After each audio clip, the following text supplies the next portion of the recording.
Move!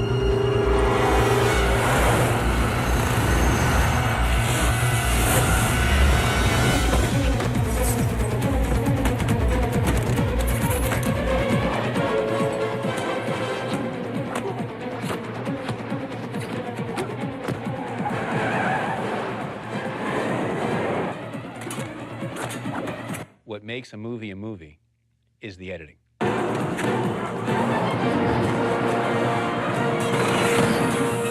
I've been in the business for, I don't know, 37 years, I think, something like that. And I did not really realize what editing was until I was in the editing room myself. There's magic to editing. Magic is a discovery of something new that wasn't intended, that works for the movie. Once you start to realize that film is the sum of editing, then editing is the thing you're always looking at.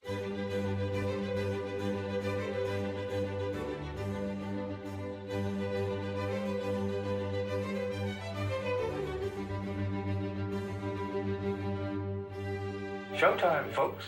I think great editing skill will protect a director from suicide.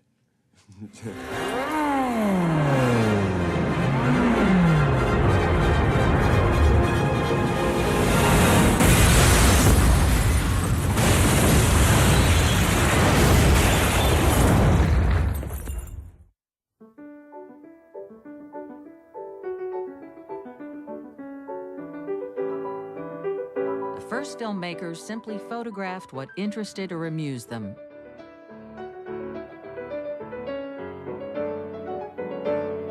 They held a shot until they got bored, or the film ran out. The fathers of cinema, Edison in the United States and the Lumiere brothers in France, were very pessimistic about the future of cinema. There was probably a worldwide interest in seeing these images move, but once you'd seen somebody playing a joke with a hose, why pay money to see something that you can see for real out in the street? In fact, Auguste Lumiere went as far as to say that cinema was an invention without a future. But Edwin Porter, one of Thomas Edison's employees, proved him wrong. Porter discovered that cutting separate shots together could create a story. Edwin S. Porter really was the one with the Life of an American Fireman, I think, that started intercutting and creating an emotional impact in the audience by intercutting two shots that are not related to each other. One scene is going on at one place, basically the firemen rushing to a fire with their horse-drawn wagons, and the other scene is the fire, miles away.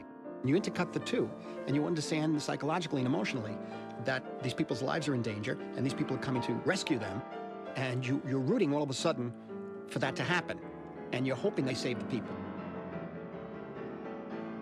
I often think about what it must have been like to be there to create the art form as it was happening and say, why don't we try this? That doesn't make any sense. I mean, we do it in the editing room now. We cut to something and say, well, that doesn't work.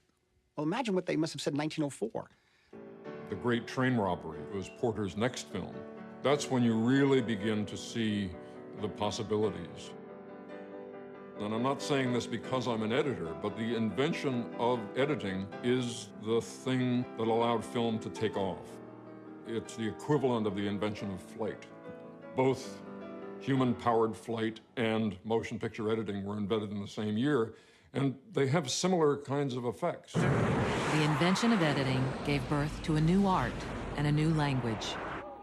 A language that can transport us in the blink of an eye from the vastness of the desert to the mysteries of the human face. A cut can bridge millions of years, connecting the prehistoric past to an imaginary future. Editing can slow down time or speed it up. The timing of a cut can startle audiences. I'm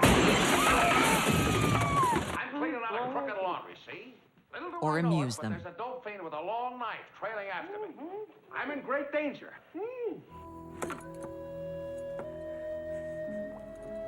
I'll never The choice and length of shots shape our response to everything we see on the screen. And editing is why people like movies, because in the end, wouldn't we like to edit our own lives? I think we would. I think everybody would like to take out the bad parts, take out the slow parts, and look deeper into the good parts.